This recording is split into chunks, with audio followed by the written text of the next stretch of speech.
Evolutionary mind levels. The 7 adjutant mind spirits are the versatile mind ministers to the lower intelligent existences of a local universe. This order of mind is ministered from the local universe headquarters, or from some world connected therewith, but there is influential direction of lower mind function from the system capitals.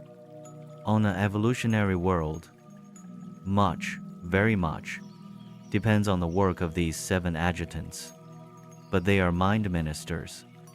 They are not concerned in physical evolution, the domain of the life carriers.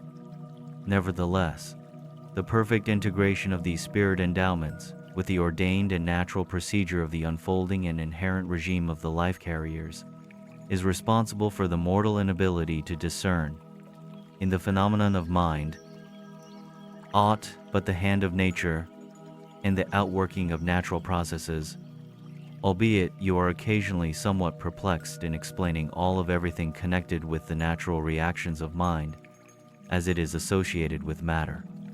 And if Urantia were operating more in accordance with the original plans, you would observe even less to arrest your attention in the phenomenon of mind.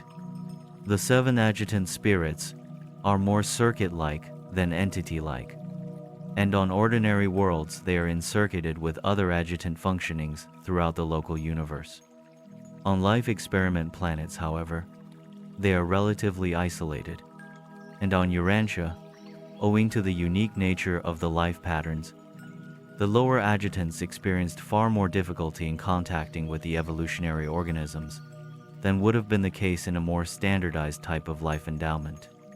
Again, on an average evolutionary world, the 7 adjutant spirits are far better synchronized with the advancing stages of animal development than they were on Urantia.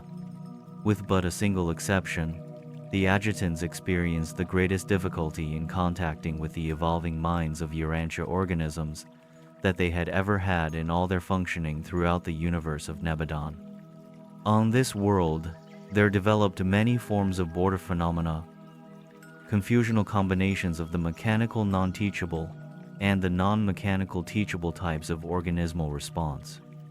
The 7 adjutant spirits do not make contact with the purely mechanical orders of organismal environmental response. Such pre-intelligent responses of living organisms pertain purely to the energy domains of the power centers, the physical controllers, and their associates. The acquisition of the potential of the ability to learn from experience marks the beginning of the functioning of the adjutant spirits, and they function from the lowliest minds of primitive and invisible existences up to the highest types in the evolutionary scale of human beings. They are the source and pattern for the otherwise more or less mysterious behavior and incompletely understood quick reactions of mind to the material environment. Long must these faithful and always dependable influences carry forward their preliminary ministry before the animal mind attains the human levels of spirit receptivity. The adjutants function exclusively in the evolution of experiencing mind up to the level of the 6th phase, the spirit of worship. At this level, there occurs that inevitable overlapping of ministry, the phenomenon of the higher reaching down to coordinate with the lower in anticipation of subsequent attainment of advanced levels of development. And still additional spirit ministry accompanies the action of the 7th and last adjutant, the spirit of wisdom. Throughout the ministry of the spirit world, the individual never experiences abrupt transitions of spirit cooperation. Always are these changes gradual and reciprocal.